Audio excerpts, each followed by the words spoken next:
tempatnya. Cornerstone kita, kabar baik selamanya. God News datang kini, berita sukacita. Transformasi ini mengubah hidup kita. Saudara, waktu orang-orang mendengarkan janji yang kita sampaikan, mungkin orang-orang bisa percaya kepada kita karena janji yang kita sampaikan itu merupakan janji yang pasti. Kita tidak pernah bohong, kita tidak pernah mengingkar janji.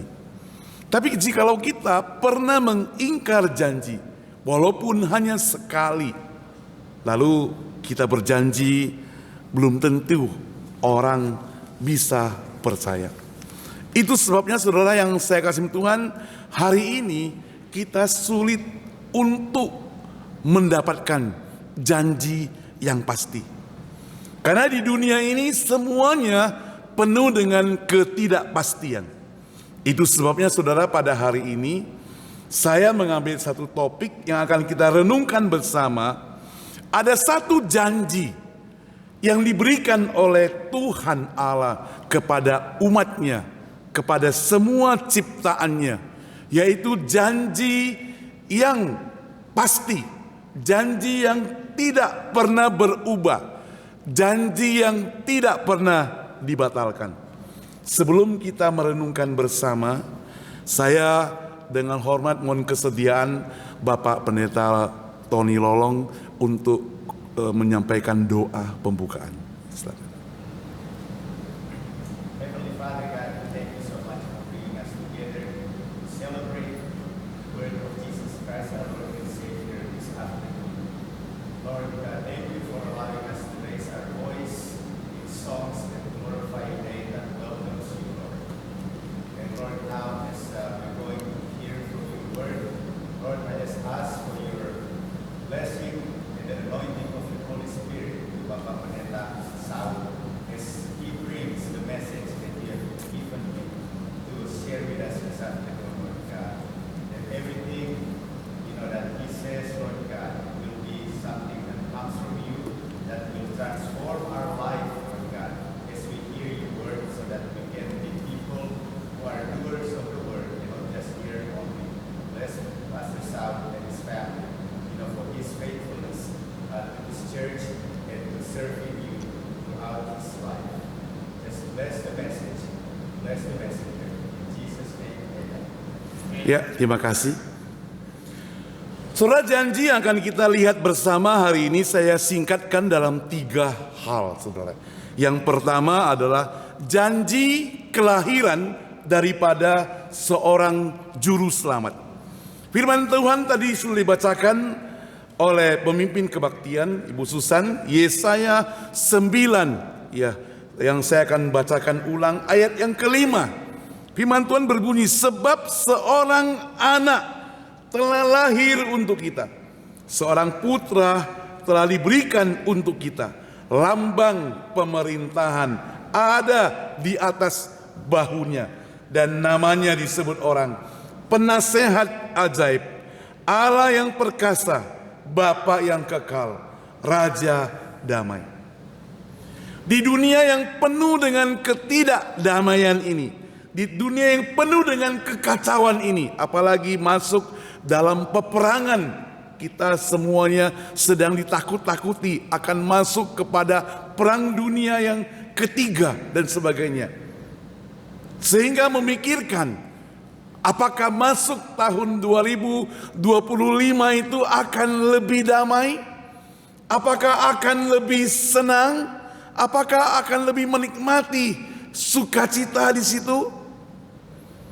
Tapi saudara ingat, waktu kita mau masuk tahun 2024 juga memiliki satu pemikiran yang hampir sama. Orang merasa khawatir, orang merasa takut masuk ke tahun 2024 itu. Tapi tanpa kita sadari, saudara, sebenarnya kita sadar, kita begitu cepat sekali melewati tahun 2024 dan hari ini kita sudah sampai pada tanggal 15 Desember. Dan kita melihat bagaimana Tuhan itu menopang kita, bagaimana Tuhan itu memelihara kita, bagaimana Tuhan itu menjaga kita, sehingga membuat kita sebagai anak-anak Tuhan berani mengamini apa yang Tuhan janjikan kepada kita. Jangan pernah khawatir. Seorang penulis mencatat demikian. Dia katakan khawatir itu adalah seperti seseorang yang membayar hutang, padahal dia tidak pernah meminjam uang itu. Jadi dia pikir terus, dia harus bayar utang itu. Dia pikir, tapi sebenarnya tidak pernah terjadi. Tidak pernah ada, tidak pernah muncul kesulitan, kesukaran itu. Dia selalu pikirkan, ternyata waktu dia lewati, oh biasa saja. Waktu dia lewati, oh hanya itu. Gampang melewatinya. Ternyata tidak ada apa-apa. Nah saudara, hari ini firman Tuhan berkata, seorang putra terlahir. Dia bukan putra biasa, tapi putra yang diberikan tahta, mahkota, diberikan kuasa, putra yang ajaib, putra yang perkasa, Bapa yang kekal. Dikatakan Prince of Peace, Raja Damai. Raja Damai. Karena dunia penuh dengan ketidakdamaian, sehingga perlu ada Raja Damai diberikan pada kita.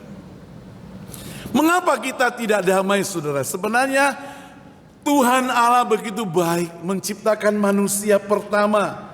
Ada janji pada awal-awal manusia diciptakan, saudara, di Taman Eden. Kalau kita perhatikan Kejadian 3 ayat 5 dikatakan, aku akan mengadakan permusuhan antara engkau dan perempuan ini. Waktu Adam dan Hawa itu sudah jatuh ke dalam dosa karena mereka melanggar perintah Allah. Antara keturunanmu, dikatakan, dengan keturunannya akan meremukkan kepalamu dan engkau akan meremukkan tumitnya. Itu janji awal dari Taman Eden. Lalu muncul tadi yang kita baca, janji daripada Nabi Hosea, Nabi Yesaya. Ada juga nubuatan dari Mika, saudara. Kalau kita perhatikan Mika pasal 5 ayat 1, firman Tuhan berbunyi, saya bacakan. Tetapi engkau, hai Bethlehem Efrata, yang terkecil di antara kaum-kaum Yehuda, daripadamu akan bangkit bagiku seorang yang memerintah Israel, yang permulaannya sudah sejak purbakala, sejak dahulu kala. Jadi Allah bukan merencanakan secara mendadak. Dia sudah merencanakan dari sejak awal, alfa, waktu yang mula-mula. Dia sudah rencanakan untuk keselamatan manusia. Dia tidak merencanakan hal yang mendadak. Seringkali kita selalu merencanakan rencana-rencana yang mendadak, sehingga kurang persiapan. Tapi Allah merencanakan hal yang sudah dipersiapkan jauh-jauh hari. Bahwa ada satu orang, yaitu anak yang lahir tanpa dosa, yaitu Yesus, yang kemudian akan mati di atas kayu salib menggantikan kita dari dosa. Ini merupakan penggenapan dari perjanjian baru Lukas pasal 2 ayat 8 sampai 11 yang tadi juga kita sudah baca. Di situ dikatakan, maka malaikat itu berkata kepada mereka, jangan takut, sebab sesungguhnya aku memberikan kepadamu kesukaan besar bagi seluruh bangsa, hari selamat, yaitu Kristus Tuhan di kota Daud. Jadi waktu itu ada gembala-gembala yang sedang menjaga domba di padang, dikatakan pada waktu tengah malam. Di tengah-tengah padang belantara yang dia jaga domba-domba itu, mereka mungkin merasa kedinginan. Mereka juga merasakan kesepi dan sebagainya. Tapi ada malaikat datang kepada mereka yang membuat mereka penuh dengan ketakutan. Maka malaikat berkata, jangan takut. Kenapa? Karena hari ini aku memberitakan kepadamu bukan kabar yang takut, bukan kabar yang menakutkan, tapi kabar kesukaan. Kabar apa itu? Bahwa hari ini ada satu kesukaan yang besar bagi seluruh bangsa. Bukan hanya bagi teman-teman di Cornerstone, bukan hanya bagi orang-orang di San Francisco, tapi bagi seluruh bangsa. Juru selamat lahir. Itu sebab saudara yang saya kasih Tuhan, walaupun gembala yang mendengar satu kelompok kecil orang, tetapi beritanya bisa tersebar sampai seluruh dunia. Itu kekuatan daripada kabar kesukaan itu, kabar baik itu. Jadi jangan kita anggap remeh yang kecil, ya. Jumlah kita beberapa di sini, mari kita bangkit. Karena apa saudara? Karena dia akan menjadi satu berita yang besar. Kalau satu orang dapat menjangkau satu saja, membawa satu orang saja percaya kepada Tuhan Yesus sebagai juru selamat, oh, malaikat di surga akan menari, memuji, bersukacita. Kenapa? Karena ada orang yang dimenangkan dari kuasa iblis.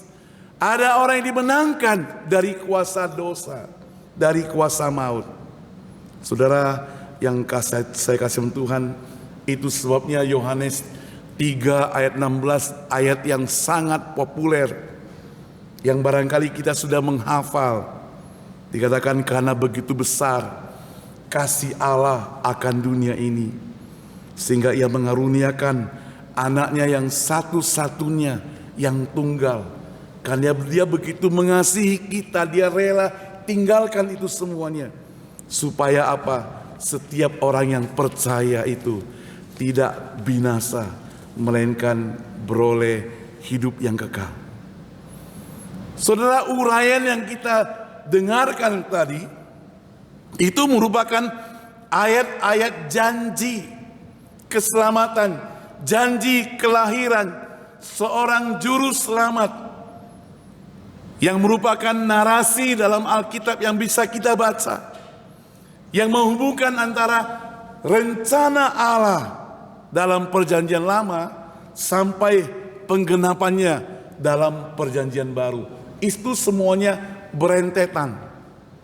Ada satu rencana yang indah. Jadi Tuhan Allah menempatkan kita di dunia ini bukan hanya sekedar hidup, lahir, kemudian besar, kerja, cari uang, udah itu tua, mati, habis. Bukan sekedar itu. Tapi yang lebih penting adalah makna di dalam kehidupan kita itu. Selama kita hidup, apa yang kita lakukan, terutama untuk Tuhan. Apakah hanya sekedar cari uang untuk kita, cari uang untuk kesenangan kita pribadi saja? Saudara, kalau Yesus yang di masa hidupnya 33 tahun lebih, dia sudah mempunyai satu komitmen, penyerahan diri secara total kepada Allah. Hidupnya untuk kita, hidupnya untuk orang lain. Lalu kita yang percaya, yang mengaku pengikutnya, apa?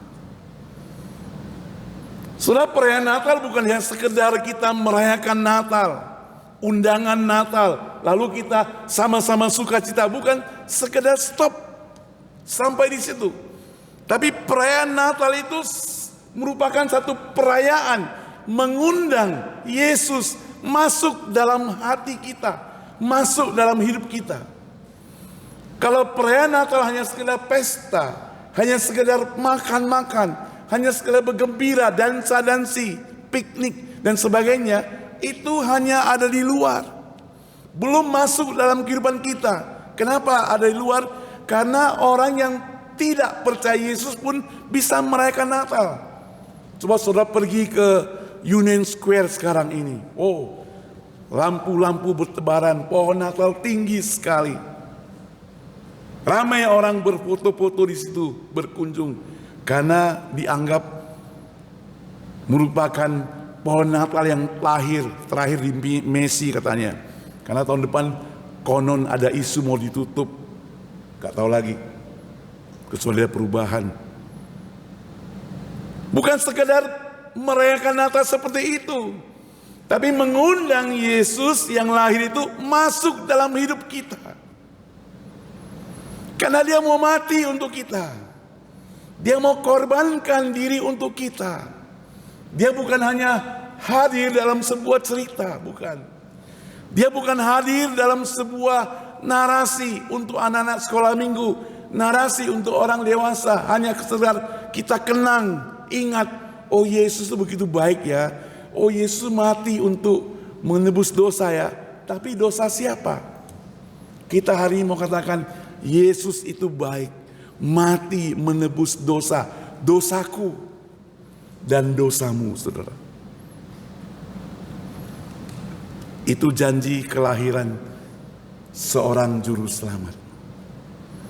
Yang kedua, janji keselamatan itu sendiri, saudara. Sekali lagi, janji kelahiran juru selamat dimulai dari manusia jatuh dalam dosa. Putus hubungan manusia antara manusia dengan Allah. Karena manusia sudah jatuh dalam dosa, selangkah demi selangkah dia akan masuk kepada penghukuman dosa yang kita sebut neraka. Namun juru selamat itu datang. Dia mengasihi kita. Allah sayang pada kita. Kita ini umatnya, ciptaannya. Dia sayang pada kita. Dia bela mati-matian kita. Tapi dia adil. Kenapa? Kalau kita salah dia hukum. Dia bukan hanya sekedar membela, tapi dia juga adil dalam hidup kita. Saudara, beberapa bulan yang lalu atau sebulan lalu di Surabaya heboh ya. Karena setiap orang tua itu pasti sayang pada anaknya. Apalagi anaknya itu dibully. Lalu datanglah seorang bapak, anaknya itu konon ceritanya katanya diejek teman-teman. Tapi sikap yang dia lontarkan itu salah, malah dia apa? Dia datang dengan meminta anak yang dianggap membuli anaknya itu untuk berlutut seperti anjing, suruh menggonggong lagi itu. Akhirnya viral. Sampai-sampai ya mungkin sampai hari ini dimasukkan dalam penjara. Si ayah, dia bela mati-matian anaknya, bukan? Dulu waktu saya masih muda, ya sekarang juga masih muda, dulu lebih muda lagi gitu ya. Waktu jadi guru 30 tahun lalu lah gitu ya, jadi guru. Orang tua murid itu mati-matian datang membela anaknya. Jadi anaknya tidak pernah salah, orang guru yang salah gitu. Zaman dulu kita masih bisa pakai jewer ke anak-anak lo ya. Bawa rotan kalau masuk kelas. Masih boleh, sekarang enggak ya. Sekarang bukan enggak boleh aja, direkam sama murid-muridnya pakai HP, diviralkan gitu. Gurunya hari ini jewer, besok sudah bisa masuk penjara. Ngeri kan ya. Kadang-kadang saya pikir, itu murid bukan anakku kok. Bukan siapa-siapaku. Bukan family. Saya tahu dibayar untuk ngajar mereka. Mereka mau malas itu terserah mereka. Peduli amat toh mereka bayar. Kalau kita mau jahat gitu ya. Tapi waktu kita pedulikan, kita nasihati, kita marah, orang tuanya datang membela anaknya mati-matian. Nah saudara yang saya kasih Tuhan, jelas kalau dalam kebenaran sih gak masalah. Sekarang Allah membela kita. Di dalam kehidupan kita yang berdosa ini, Dia mau menebus kita.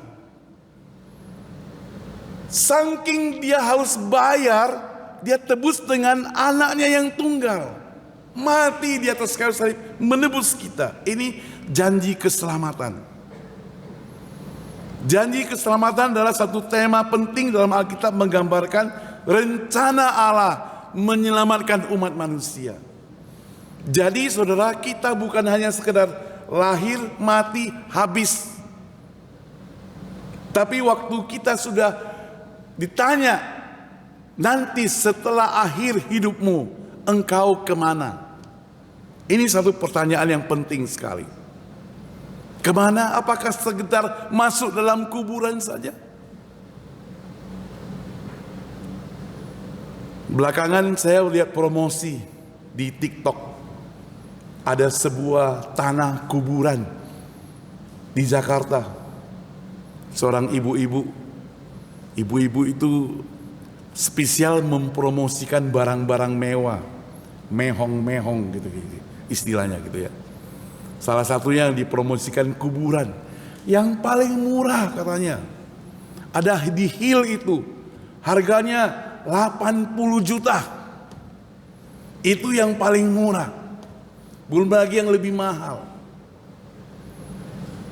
Sudah kita bisa tinggal, kalau sudah mati bisa dikuburkan di kuburan yang paling mewah, yang paling mahal, yang paling terkenal, di hill yang paling tinggi, tahan banjir. Sebab saya baca di media sosial ada orang yang sedang mau dikuburkan, kuburannya itu penuh dengan air, sampai peti matinya disokong dengan kayu tinggi sekali, sementara lubangnya semua air, saudara. Sangat sedih sekali kan. Itu yang murah, saudara.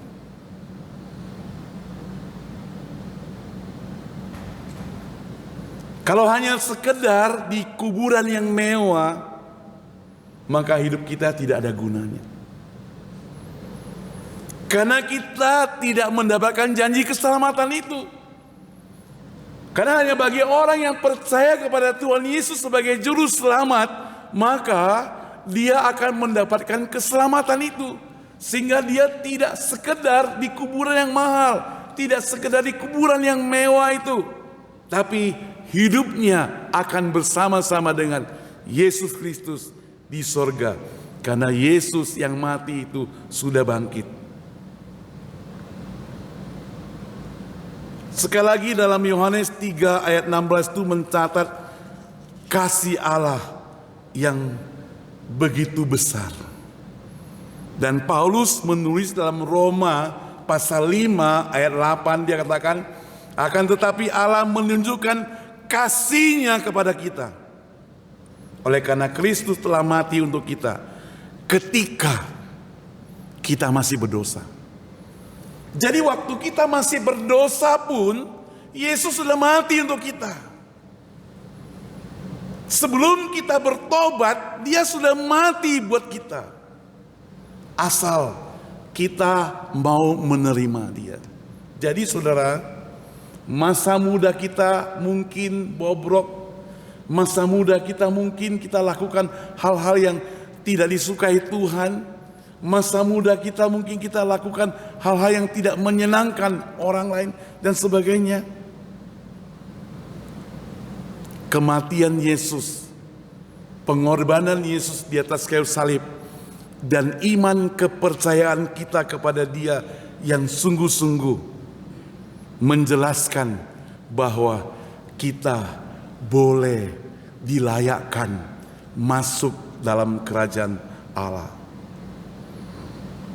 Jadi sekali lagi ayat ini menekankan bahwa keselamatan itu inisiatif daripada Allah, bukan inisiatif dari kebaikan manusia. Jadi saya tidak bisa, karena saya baik, karena saya tidak menipu orang, karena saya tidak pernah mencuri, karena saya tidak membunuh, saya selamat, bukan. Tetapi apa? Tapi karena saya berdosa, Tuhan Yesus sudah mati di atas kayu salib untuk saya, diberikan kepada saya.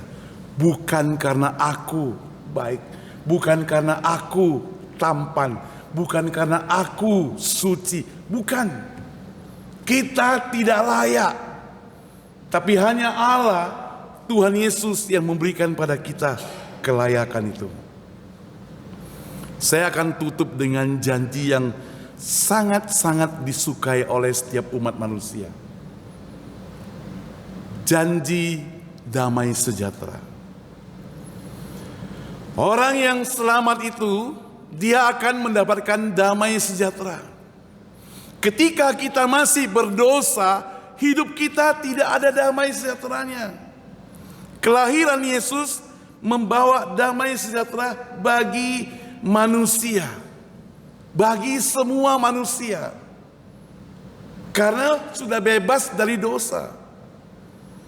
Dan kemuliaan bagi Allah di tempat maha tinggi, damai sejahtera bagi semua umat manusia yang berkenan. Sekali lagi saudara, berkenan kepadanya. Jadi fokus perayaan Natal yang kita rayakan, kita berharap supaya damai sejahtera itu bukan hanya di luar, tapi masuk dalam hidup kita.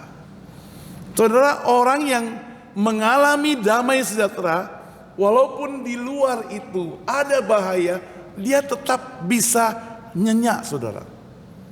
Saya kasih contoh yang negatif dulu. Yunus kan dia diutus ke Niniwe. Kemudian dia lari. Dia tidak mau pergi. Alkitab mencatat diulang-ulang, jauh dari hadapan Tuhan. Jadi dia lari jauh dari hadapan Tuhan. 3 kali diulangi. Yunus lari jauh dari hadapan Tuhan. Dan apa yang terjadi? Ada ombak besar di kapal. Karena dia naik kapal, dia mau lari. Kapal itu ombak besar. Apa yang dia lakukan? Dia tertidur. Saudara, kadang orang yang saking jauh dari hadapan Tuhan, ada bahaya pun dia tidak tahu. Dia bisa tertidur, saudara. Ada bahaya, dia masih bisa tertidur. Sudah bahaya, masih tertidur. Gak sadar dia, saudara. Bahaya sudah mengancam. Beda dengan Yesus, saudara. Waktu ada ombak besar, Yesus sudah berada di kapal. Dan Yesus tertidur. Orang yang percaya bersandar pada Tuhan seperti Yesus yang setia begitu, dia itu tertidur dengan damai sejahtera. Kalau Yunus tertidur dengan penuh ketakutan, ketidakdamaian. Nah, kita mau pilih mana, saudara? Kita mau pilih tidur dalam damai sejahtera atau pilih tidur dalam ketakutan? Kadang-kadang, saudara, karena ada masalah yang kita hadapi, persoalan yang kita hadapi bertubi-tubi, kita begitu capek lalu tertidur. Begitu bangun kita kaget, saudara, kaget sekali, kaget. Tapi kalau ada orang mengalami damai sejahtera, tidak ada masalah, sudah begitu dekat dengan Tuhan, tidur dengan nyenyak, bangun pagi-pagi, menghembus, menarik napas, oh udara segar, luar biasa. Itulah damai sejahtera, saudara. Makna daripada damai sejahtera itu merupakan konteks kelahiran Yesus. Sejahtera yang menyeluruh dalam hidup kita. Sejahtera dalam keharmonisan kita dengan yang lain juga. Sejahtera dalam kepenuhan hidup rasa cukup. Saudara, cukup bukan lebih, tapi cukup ya, saudara. Kedamaian batin dan kedamaian lahiria itu sangat dibutuhkan dalam damai sejahtera. Apa yang bisa kita pelajari hari ini, saudara? Sekali lagi, Yesus lahir ke dunia ini. Dia menebus dosa kita, memberikan kita kedamaian, memberikan kepada kita kesukacitaan, memberikan kita keselamatan. Itu janji yang pasti. Janji yang pasti itu dan janji yang manis, sangat indah janjinya, memberikan keselamatan. Percaya kepada Dia. Kisah Para Rasul pasal 16 ayat 31. Sebagai penutup saya kasih contoh. Waktu itu Paulus itu berada dan kawan-kawan berada dalam penjara. Mereka punya Yesus. Mereka itu mengalami keselamatan, sudah punya keselamatan di dalam penjara. Kalau saya bisa bayangkan, mungkin ambil gitar, kecapi, mereka main, nyanyi, puji Tuhan. Sampai penjara itu roboh pintunya. Penjara zaman dahulu itu mereka masuk dalam goa, gelap sekali. Jadi sekarang pintu penjara roboh karena begitu sukacita Paulus. Paulus di penjara bukan karena apa? Bukan karena dia itu berbuat salah, tapi karena mengabarkan Injil. Dia sudah mengalami damai sejahtera, keselamatan itu. Yang takut siapa? Yang takut kepala penjara. Karena kalau penghuni penjara itu, narapidana itu semua lari, kepala penjara itu bisa mati, saudara, bisa dihukum mati. Itu sebabnya kepala penjara itu berniat mau bunuh diri. Paulus bilang, stop, jangan lakukan itu. Jadi apa yang harus aku perbuat? Kisah Rasul 16 ayat 31. Saudara dan saya harus hafal ayat ini untuk tanamkan dalam hidup kita. Percayalah akan Tuhan Yesus, maka engkau akan selamat, engkau beserta isi rumahmu. Amin, saudara. Ini firman Tuhan, bukan saya yang karang-karang. Kepala penjara bertobat. Paulus katakan, kami tidak melarikan diri. Tidak satu pun dari kami akan keluar dari pintu gerbang penjara ini. Karena kami tidak bersalah.